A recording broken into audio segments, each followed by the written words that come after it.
안녕하세요. 오늘 진로체험 통역에 대해서 말씀을 드릴 천세환이라고 합니다. 제 간단한 소개 한번 드리고 통역이 어떤 분야인지 여러분과 한번 이야기 나눠보고 싶습니다. 제 이름은 천세환이라고 아까 말씀드렸는데요. 저는 사실은 영포자였습니다. 중학교 1학년 때 처음으로 학교에서 영어를 배우게 되었는데 영어가 너무 어려운 거예요. 그래서 집에 가서 엉엉 울면서 어머니께 영어 안 하겠다고 했던 그런 기억이 떠오릅니다. 그랬던 제가 다양한 학교를 다니면서 영어를 포기하지 않고 공부하게 되었고, 미국에서 대학교를 또 한국에서 국제대학원을 다니면서 다양한 언어도 배우게 되었습니다. 지금은 청소년들에게 영어를 가르치고 있고, 또 예향 청소년 활동센터에서 주말마다 여러분들과 같은 청소년들을 만나고 있습니다. 제가 할 수 있는 언어는 총 5가지인데요. 한국어를 포함해서 미국에도 공부하게 됐던 영어, 그때 당시만 해도 J-팝이 한창 유행이어서 일본어를 공부했었고요. 또 아까 제가 대학원에서 중남미 지역학을 공부하게 됐었는데, 중남미에서 사용하는 언어였던 스페인어와 포르투갈어, 에스파뇰, 포르투게스를 또 공부하게 됐습니다. 그래서 언어를 다양하게 공부하다 보니까 언어에 대한 관심도 많이 생기게 되었고, 언어를 공부하게 되는 노하우도 생기게 되었고, 그래서 언어를 다른 사람보다 잘 구사할 수 있게 되었고, 다른 사람과 함께 소통할 수 있었던 그런 기회가 많이 있었던 것 같습니다. 제가 또 다른 기회를 갖게 된 거는 경희대학교에서 국제대학원을 다니면서 아태지역연구원이라는 연구원에서 제가 강의를 많이 했었습니다. 해외에 있는 그분들에게 한국을 소개하고 한국 경제 발전에 대해서 소개하는 그런 수업을 진행을 했었고, 또 이분들을 인솔해서 다양한 방문처들을 방문하곤 했었는데요. 그러면서 한국어로만 말씀하실 수 있었던 분들에게는 제가 영어로 그분들을 통역을 해드리고, 또 이분들이 영어로 질문하는 것들을 또 한국 분들에게 다시 질문하고 다시 답변받는 그런 것들을 하다 보니까 전문적으로 영어 통역을 배우지 않았는데도 통역할 수 있었던 그런 기술이 생겼던 것 같습니다.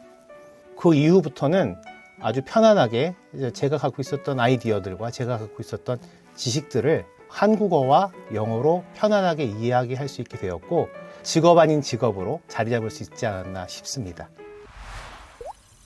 번역은 반역이다 라는 말씀을 그 프랑스 문화사회학자인 로베르 에스카피르라는 분이 하셨는데요.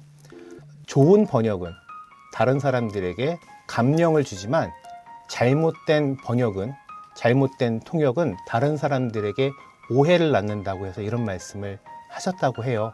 그래서 언제나 통역을 할 때마다 그런 부담감을 안고 통역을 진행하고는 합니다. 해서 이런 통역을 할 때마다 좀 더 효과적으로 짧지만 강력하게 통역할 수 있는 방법들을 계속 생각하고 이야기하고 있습니다.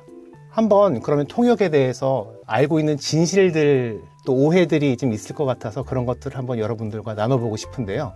처음으로 많이 듣는 질문들이 이런 겁니다. 외국어만 잘하면 되나요? 많은 분들이 이렇게 말씀하시는데요. 오히려 모국어, 우리 같이 한국어를 사용하는 사람들은 한국어를 더 잘해야 통역을 더 잘한다고 이야기를 합니다. 왜냐하면 한국어를 듣는 분들이 한국어를 모국어로 사용하기 때문에 그렇습니다. 다른 사람들에게 더 효과적으로 잘 전달하기 위해서는 모국어를 잘 말하는 것이 중요합니다. 번역기 돌리면 어떠나요? 라고 질문하는 분들도 많습니다. 구글, 팝하고. 근데 여러분들도 영어 숙제 해보셨겠지만 번역기를 돌리다 보면 에러가 많이 납니다. 말도 안 되고 어법에도 맞지 않는 그런 번역들이 많이 나와요. 물론 이제 2, 3년 지나고 나면 번역기 수준도 많이 올라가서 보다 더 정확한 번역을 할 수 있게 되겠지만, 배경 지식이나 그 원문의 의미를 알아야 더 정확한 번역을 할 수 있다고 생각합니다. 또 원문만 보면 술술 번역하시나요? 원문만 보면 술술 통역하실 수 있나요?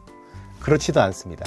저희가 모든 분야를 다 아는 것은 아니기 때문에 이 글이 왜 쓰여졌는지, 또 혹은 말하시는 분들이 어떤 목적을 가지고 말씀을 하시는지, 또 듣는 분이나 읽는 분들이 어떤 분인지, 또 그 글이 혹은 말씀하시는 그 배경 분야가 무엇인지를 알아야, 전문 지식을 알아야 정확하게 전달할 수 있기 때문에 먼저 그것들을 다 파악한 후에야 통역 혹은 번역을 잘 할 수 있습니다.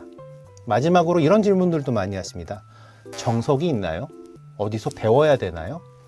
배우는 곳들은 있습니다. 한국에도 한국외국어대학교를 비롯해서 4개의 대학원에서 그 통번역 대학원을 운영하면서 통역이나 번역에 대한 전문적인 지식을 가르치시고는 합니다.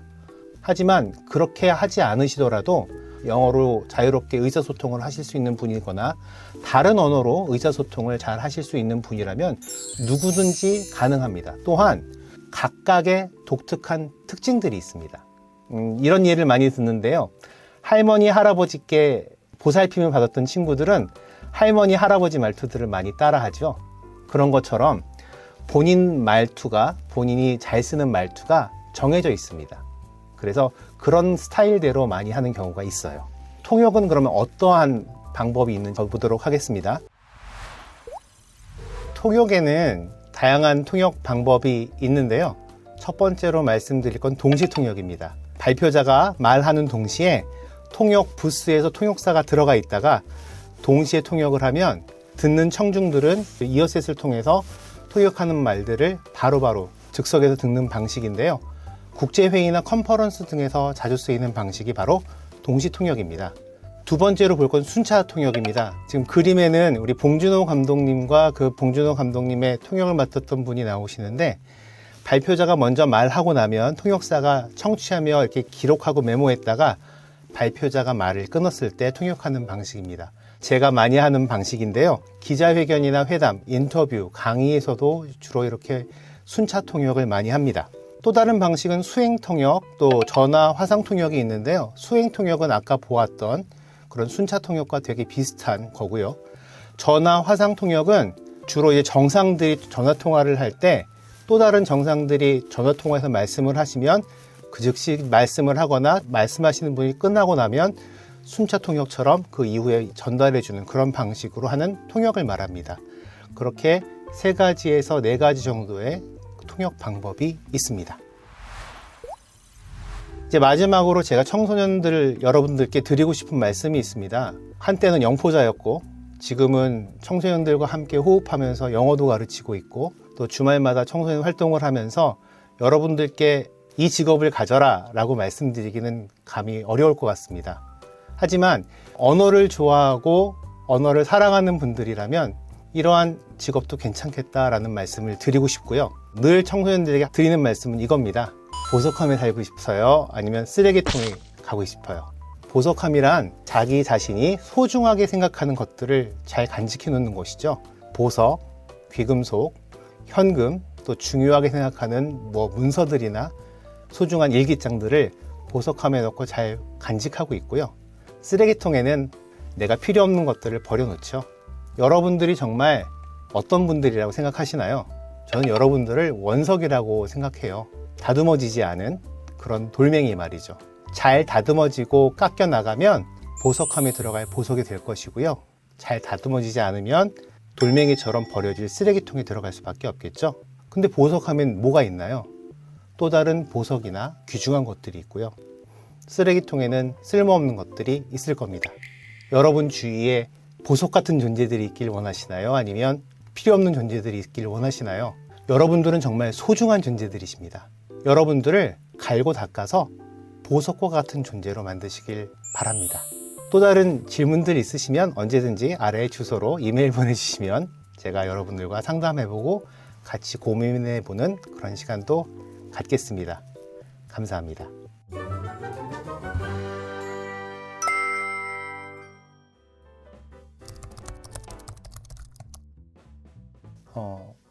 통역사로 된 계기는 되게 자연스러웠던 것 같아요. 제가 강의를 해야 됐었고 또 한국어를 하지 못하는 외국인들이 질문을 영어로 해주시면 제가 영어를 하지 못하는 강사분들에게 질문 내용을 말씀드려야 됐고 그거를 다시 답변을 해드려야 되기 때문에 자연스럽게 통역을 했었던 것 같아요. 저는 통역을 전문적으로 배우지는 않았습니다. 그런데 영어를 하다 보니까 자연스럽게 한국어를 영어로, 영어를 한국어로 한국 분들과 다른 외국 분들이 대화하시는데 도움을 드렸던 것이 계기인 것 같습니다. 처음에는 모국어를 정말 잘 해야 된다고 생각을 해요. 한국말을 하지 못하면 다른 나라 말도 하는 것이 참 어렵습니다. 그래서 책을 많이 읽는 거 정말 중요하고요. 두 번째는 내가 하고 싶은 언어에 그 언어 공부하는 것이 두 번째로 중요한데요.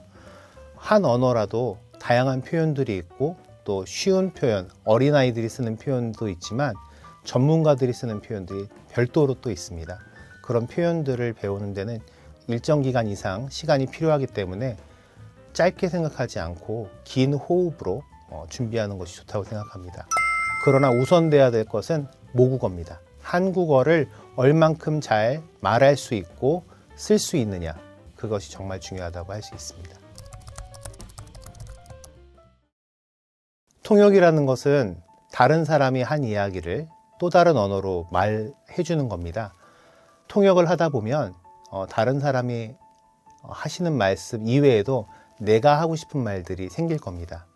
여러분들께서는 통역에만 국한하지 마시고 본인께서 하고 싶은 이야기들을, 전문적인 지식들을 내가 가진 모국어뿐만 아니라 다른 언어로 다른 사람들에게도 전달해주는 그런 강의자, 렉처러가 됐으면 좋겠습니다. 청소년 여러분, 꿈을 향해 도전하십시오.